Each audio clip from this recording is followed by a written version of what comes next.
2009 तक के चुनावों में बीजेपी का वोट शेयर औसत 28% होता था। अब यूपी में ही यानी उत्तर प्रदेश में 50% वोट शेयर हो गया है। अकेले वाराणसी सीट की बात करें तो बीजेपी का वोट शेयर उससे भी ज्यादा है।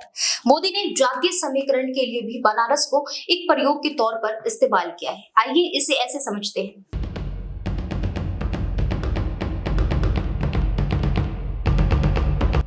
2019 के इलेक्शन में बीजेपी ने यूपी में बनाया 50% वोट बैंक। लोकसभा चुनाव में उत्तर प्रदेश की वीवीआईपी और हॉट सीट वाराणसी हमेशा से सुर्खियों में रहती है। नरेंद्र मोदी ने 2014 में यहां से पहली बार लोकसभा का चुनाव लड़ा था और बहुमत के साथ केंद्र में एनडीए की सरकार बनाई थी। 2019 के चुनाव में उन्हें दोबारा प्रचंड बहुमत मिला। अब मोदी तीसरी बार इस सीट से लोकसभा चुनाव लड़ रहे हैं। 2014 से 2024 तक यानी 10 सालों में पीएम मोदी की मौजूदगी से यूपी की सियासत बदल चुकी है। सवाल यह है कि मोदी फैक्टर ने यूपी की राजनीति, इन्हीं सवालों के जवाब को समझने की कोशिश की गई।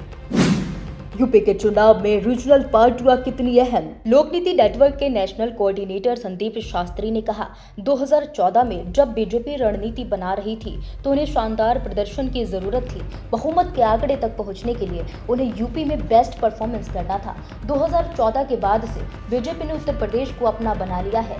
2019 के इलेक्शन में बीजेपी ने राज्य में 50% वोट बैंक बनाया है, जिसमें प्रधानमंत्री नरेंद्र मोदी के निर्वाचन क्षेत्र वाराणसी की बड़ी भूमिका थी।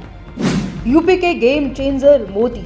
इसके जवाब में यशवंत देशमुख कहते हैं, चुनाव में रीजनल पार्टियां अहम हैं। पिछले 10 वर्षों में बीजेपी ज्यादातर चुनाव जीती है। इस बार के लोकसभा चुनाव में 200 सीटों पर मुकाबला बीजेपी बनाम कांग्रेस है, जबकि 243 सीटों पर बीजेपी बिना रीजनल पार्टियां हैं। कांग्रेस की स्थिति खराब है। पंजाब, कर्नाटक और तेलंगाना में ये अकेले लड़ रही है और अन्य राज्यों में कांग्रेस जूनियर पार्टनर के रूप में है। इन कुछ राज्यों में उन्हें फायदा हो सकता है, लेकिन एनडीए में बीजेपी की हिस्सेदारी बढ़कर 370 हो गई है और सहयोगी पार्टियों की हिस्सेदारी 30 हो गई है।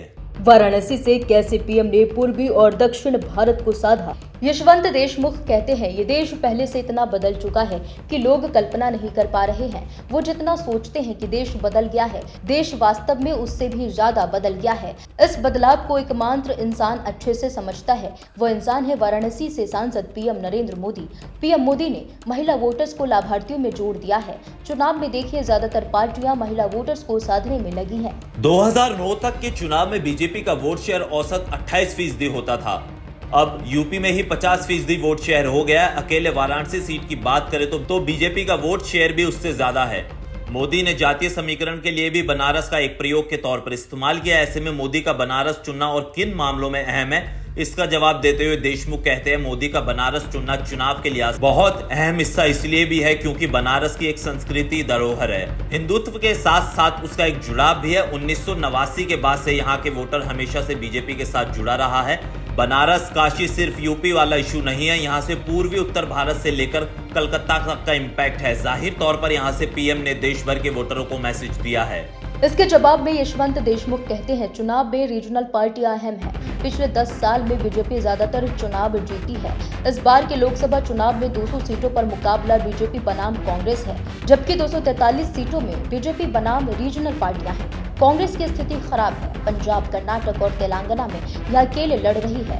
वो अन्य राज्यों में जूनियर पार्टनर्स के रूप में है। इन कुछ राज्यों में उन्हें फायदा हो सकता है। एनडीए में बीजेपी की हिस्सेदारी बढ़कर 370 हो गई है और सहयोगी पार्टियों की हिस्सेदारी 30 हो गई है।